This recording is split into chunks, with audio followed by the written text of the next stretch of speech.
Hi, this is Eric Martin with Board Game Geek. I'm here with designer Martin Wallace with Tree Frog Games. Here to talk a little bit about Moongha Invaders.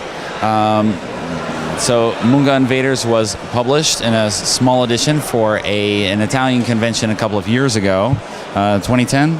Yep, that's right. And this edition is gone. This game is out. There's lots of information about this already. But right now, Martin is coming out with a new edition of Moongha Invaders, which is on Kickstarter right now, correct? It should be up on hopefully, we've sent it for approval.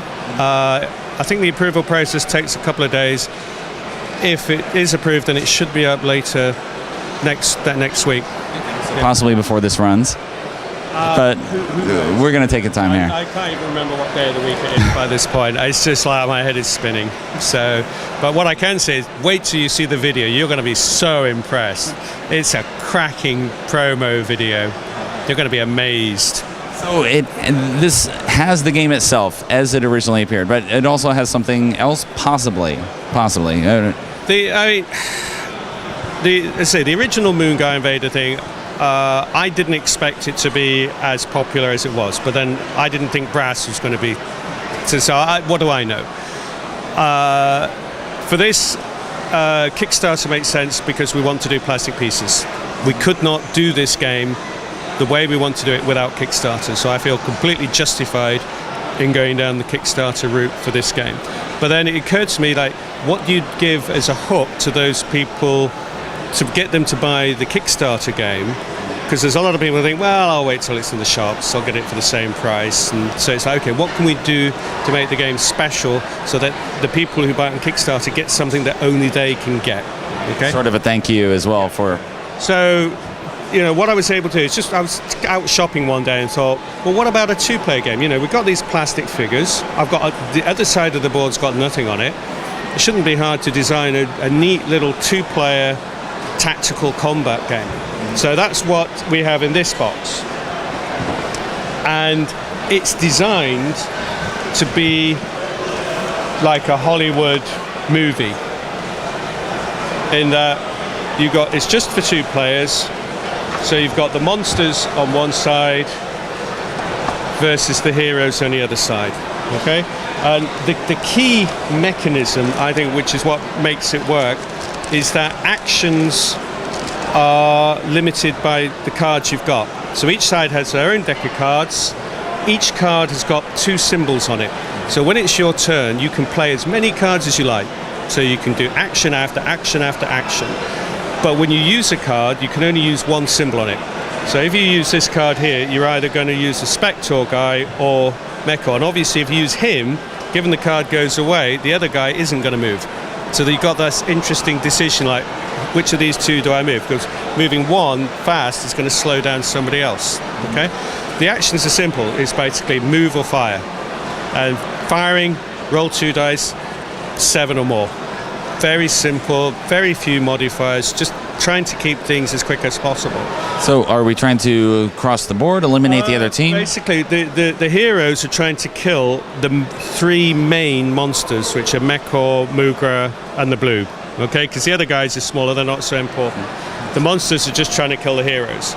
But what you've got is asymmetric warfare, in that the monsters are big and tough, but have limited range weapons. Only Mechor's really got a proper range weapon. Whereas the heroes, if they do get hit, they tend to die. But they're tooled up. But also what they have is, as we know in the best Hollywood tradition, just because the missile hit the building with the heroine doesn't mean they're dead. There's that air pocket. Well, so what you have is the heroes have got lots of, at the moment they're called duck cards. So basically, if a monster hits a hero and would have killed the hero can say, I ducked out of the way at the last minute. It's like, damn. So you've kind of got that thing where the heroes can maneuver faster in that sense, in that they can react to the monsters. There's also just a simple little thing. Heroes can fire around corners. So they can fire while protected, whereas monsters, their line of sight is center to center, so they have to stand out in the street if they're going to fire. So that kind of balances things out. You've also, with the heroes, the rationale is, like, the monsters have invaded Manhattan, the A-team has gone in, they got wiped out, and now this is the B team, you know. And so that means there's all different bits of kit lying around the board, which if you get to, you could use. It's very much like an RPG, computer game like do. So there's all sorts of stuff you can pick up, like flamethrowers. You can pick up the oxygen tank. If you leave the oxygen tank where the monster is, you can blow it up, just like in Jaws. There's a jeep. If you get in the jeep, you can move around quicker, and the rules allow you to, if you've got dynamite, you can put dynamite in the jeep, and you can jump out of the car at the last minute and run the jeep into the monster, because you just use the duck card to jump out of the thing. So with very simple rules. I suppose you could sacrifice yourself as well. You could do. Because what's nice is it's team play, especially like with the monsters. They've got guys like Shigu is weak, but he's good at hiding. He's like a sniper guy. Spectre can control other monsters if he can see them. So you can use his symbol to move another monster. So he can he's like your quarterback, coordinating play. Mekor's the guy, he's the tank. He's got the big, heavy range weapon. But, you don't want him overly exposed, because these guys do have considerable firepower. You've got Kiddu, who's expendable. You just want to send him out there to see if he just kills somebody, anybody. Doesn't matter. You don't care what happens to him. The Bloob is scary, because the Bloob's got multiple counters, and if he gets into close combat, you're dead. Yeah, you're in jelly, so there ain't no fighting the Bloob. So you just have to run from the Bloob. But the thing is, because you don't know what cards the other guy's got, you don't know what the movement rate is. Because as I said, you can play as many cards as you like, but you can only pick up 3. So, you could be quite close to the Bloob, and if the monster player doesn't have any monster cards for the Bloob, monster symbols of the Bloob, you're safe. If he's been saving them up, and all of a sudden it's like move. Oh my God, here comes the Bloob. Yeah, exactly. So you've got that kind of change in pace. So as I said, this I think is really good. And this game will only be available in those games sold in Kickstarter. It won't be in the standard edition shop boxes. So if you want it, you're going to have to go on Kickstarter. With the small caveat, we'll also be printing some extra for ourselves, for Essen, the direct sale, and for the Italian people who got the original game. But effectively, if you want to guarantee getting a copy of this game, the safest way of doing that is to get it via Kickstarter.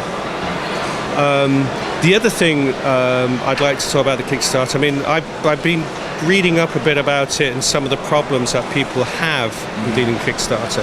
So the big thing seems to be shipping. That there's a lot of people outside of America who'd love to get the game, but they've been charged an extra $15 and they have to pay import duty. So I've already solved that problem, and I've spoken to my various contacts around the globe and said, right, who's going to do America? Right, well, Asmodee have said they're going to do fulfillment in America. Forbidden Planet are going to do fulfillment in the UK. I can get Asmodee to do fulfillment in Europe. I've got contacts in Australia who's going to do fulfillment there. So what it means is we'll send the games out in pallets to those different fulfillment points. Labels get stuck on them, but effectively they're sent out within the country, so there's no import duty. There's no extra charge. So what our price for this is going to be $60, including postage and packaging anywhere in the world.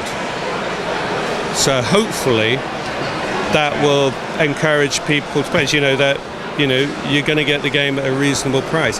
And because we're an established company, we do after sales service.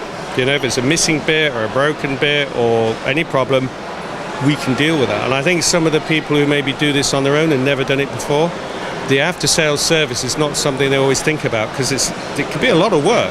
You can get a lot of. So hopefully, if they, dealing with Tree Frog means you're going to get the product on time. You're going to get a high-quality product, and you're going to get after-sales service, and you're going to get it at a good price. That's the sales spiel. That's me practicing selling myself. Film practice. Yeah. All right. Anyway, so that's it. So, thanks very much for the overview, Martin. Good luck. Yeah.